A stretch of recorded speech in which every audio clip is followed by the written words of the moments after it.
Por lo tanto, poner en valor su pelea para demostrar que si queremos, podemos cambiar el mundo de base. Sobre todo,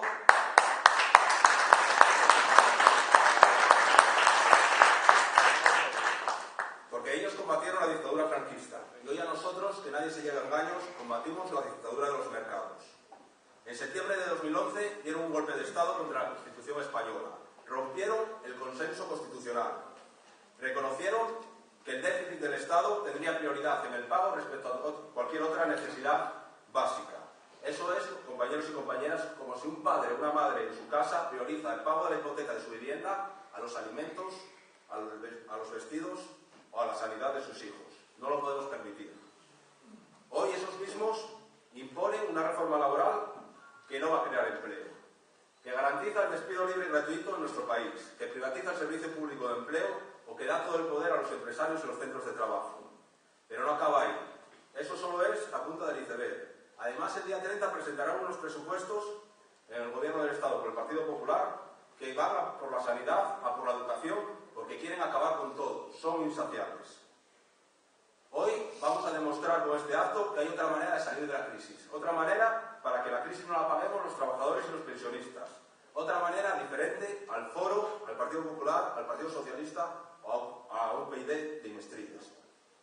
El Foro, apenas hace un año, hubo elecciones en esta comunidad y nos ha demostrado a todos su fracaso para gobernar desde la derecha con casi 100.000 parados en Asturias.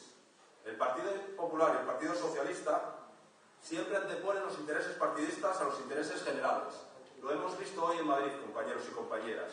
No les cae la cara de vergüenza a los alcaldes socialistas, en una actitud ruin y mezquina, romper la unidad social para reivindicar los fondos mineros. Y una actitud ruin porque lo encuadran en una clara campaña electoral. Da asco. Eso es algo mucho más grande que una simple actividad o una simple reivindicación concreta. Y son mezquinos porque no hablan del futuro del carbón. Y ahí, al reivindicar los fondos mineros, hay que reivindicar también productividad, plantilla, convenio y, sobre todo, futuro del carbón más allá del 2018. Y lo que les preocupa, por eso digo que son mezquinos, es tener dinero en la caja para seguir malgastándolo en ocurrencias electorales.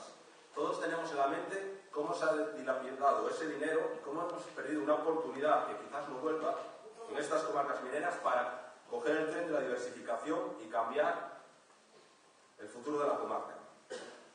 Y hay otra salida para salir de la crisis. La salida que defendemos las organizaciones sindicales y en el Parlamento Izquierda Unida. Cambiando el modelo productivo. Nuestros jóvenes, los mejor formados, se están yendo a otros países para poder trabajar. Hemos empleado miles de millones de recursos públicos en una educación pública y de calidad y hoy esos jóvenes tienen que trabajar al servicio, por ejemplo, de Alemania. Se puede cambiar el modelo productivo abandonando la época de la especulación urbanística y pasando a una época de formación, investigación, desarrollo y tecnología.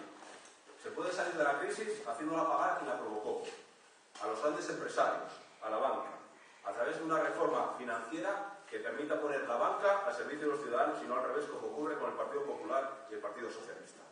Y se puede salir de la crisis con una reforma fiscal para que el que más tenga pague más.